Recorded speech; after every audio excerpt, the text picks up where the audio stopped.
किसी बादशाह ने जनाब रसूल खुदा सल्लल्लाहु अलैहि वसल्लम की खिदमत में एक तबीब भेजा कि ज़रूरत के वक्त आपकी जमात का इलाज मुआलजा किया करे।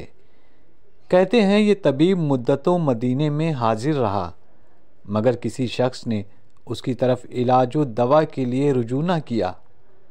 हकीम ने यह मुसलसल बेकारी देख कर आखिर एक दिन हज़रत सल्लल्लाहु अलैहि वसल्लम की खिदमत में अर्ज़ की कि हुजूर जानते हैं खाकसार इतनी मुद्दत से सिर्फ़ आपके जानिसारों की खिदमत के लिए हाजिर है, मगर इस अरसे में मेरी तरफ किसी ने भी तवज्जो नहीं की।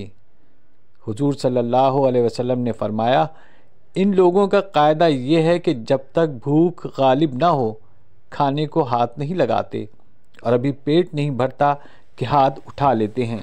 इसलिए आपकी खिदमत से फ़ायदा उठाने का मौका कब मिलता है?